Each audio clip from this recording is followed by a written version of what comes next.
Hello everyone, আজকে চলে এসেছি একটা বার্থডে ব্লগ নিয়ে। বলো তো আজকে কার বার্থডে?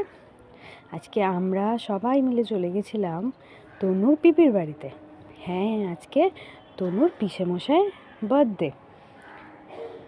সেই মতো সবাই প্রিপারেশানে ব্যস্ত। ওদিকে সবাই বেলুন ফোলাচ্ছে, এখানে রাতের খাবারের প্রস্তুতি চলছে। উফ, যা টেস্টি টেস্টি একটা আলুর দম হয়েছিল না, আর তার সাথে গরম গরম কড়াইশুঁটির কচুরি। ডিনারটা পুরো জমে গেছিলো। তনু তো খুব ভালোবাসে জন্মদিনে কেক কাটতে, বেলুন ফোলাতে, এগুলো তো ভীষণ মজা পায়। সবচেয়ে বেশি আনন্দ হয় ওর মোমবাতিগুলো ফুঁ দিয়ে নেভাতে আর কেক কাটতে।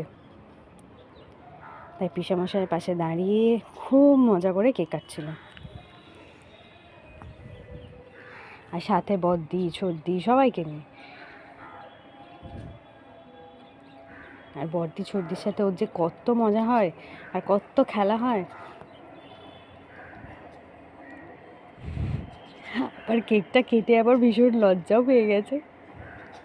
সারাদিন বাড়িতে এত হ্যাপি বার্থডে প্র্যাকটিস করে,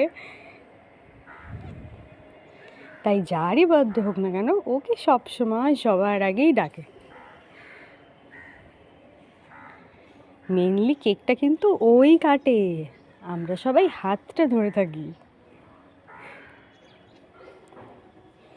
আজকেও সেম হয়েছিল। তারপর পিসেমশাই কেক কাটলো, সবাইকে খাওয়ালো, তনুকেও খাওয়ালো। তনু আবার পিসেমশাইকেও কেক খাইয়ে দিয়েছিল।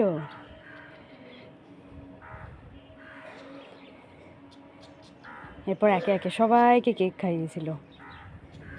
প্রথমে ঠাম্মা, তারপর পিপি,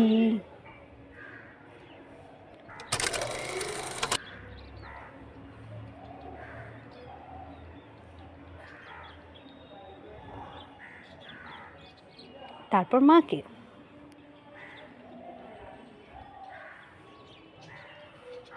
বাবাও কিন্তু বাদ যায়নি।